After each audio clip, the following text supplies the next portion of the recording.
Hi friends, welcome back to Priya's cooking kitchen.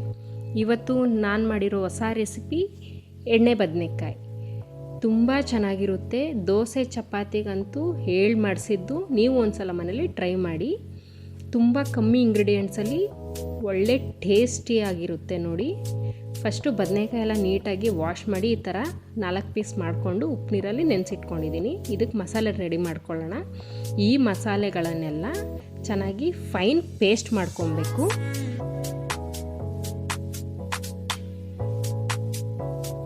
ಹೀಗೆ paste ಮಾಡಿ ಇಟ್ಕೊಂಡು ಮತ್ತು ಮಸಾಲೆನೆಲ್ಲ ಈ ಬದನೆಕಾಯಿ ಒಳಗೆ ನೀಟಾಗಿ ಮಸಾಲೆ ಫಿಲ್ ಆಗೋವರೆಗೂ ತುಂಬಿಟ್ಕೊಬೇಕು. ಈ ರೀತಿ ಹೀಗೆಲ್ಲ ಫಸ್ಟು ಆ ಬದನೆಕಾಯಿ ಎಲ್ಲ ರೆಡಿ ಮಾಡಿ ಇಟ್ಕೊಂಡು ಮತ್ತೆ ಒಂದು ಕಡಾಯಿಗೆ 2 ಸ್ಪೂನ್ ಎಣ್ಣೆ ಹಾಕ್ಕೊಂಡಿದ್ದೀನಿ. ಎಣ್ಣೆ ಬಿಸಿ ಆದಮೇಲೆ ಸಾಸಿವೆ ಜೀರಿಗೆ ಹಾಕ್ಕೊಂಡು ಮತ್ತು ಅರ್ಧ ಈರುಳ್ಳಿ, ಸ್ವಲ್ಪ ಕರಿಬೇವಿನ ಸೊಪ್ಪು ಹಾಕ್ಕೊಂಡು ಚೆನ್ನಾಗಿ ಫ್ರೈ ಮಾಡ್ಕೊತಾ ಇದ್ದೀನಿ. ಈರುಳ್ಳಿ ಎಲ್ಲ ಕಲರ್ ಚೇಂಜ್ ಆಗೋವರೆಗೂ ಚೆನ್ನಾಗಿ ಫ್ರೈ ಮಾಡ್ಕೊಬೇಕು.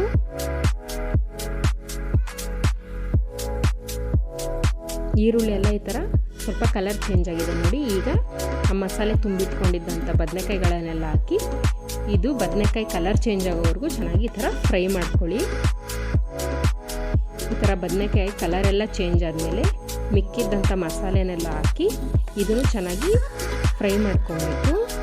ಲಿಡ್ ಕ್ಲೋಸ್ ಮಾಡಿ ಒಂದು 10 ಮಿನಿಟ್ಸ್ ಲೋ ಫ್ಲೇಮಲ್ಲಿ ಚೆನ್ನಾಗಿ ಕುಕ್ ಮಾಡಿ. ನೀವು ಚಪಾತಿಗಾದರೆ ಸ್ವಲ್ಪ ಗಟ್ಟಿಯಾಗಿ ಮಾಡ್ಕೊಳ್ಳಿ, ದೋಸೆಗಾದರೆ ಸ್ವಲ್ಪ ನೀರು ಹಾಕ್ಕೊಂಡು ಮಾಡ್ಕೊಳ್ಳಿ, ಚೆನ್ನಾಗಿರುತ್ತೆ. ನಾನಿಲ್ಲಿ ಸ್ವಲ್ಪ ಒಂದು ಅರ್ಧ ಕಪ್ ನೀರು ಆ್ಯಡ್ ಮಾಡಿದ್ದೀನಿ.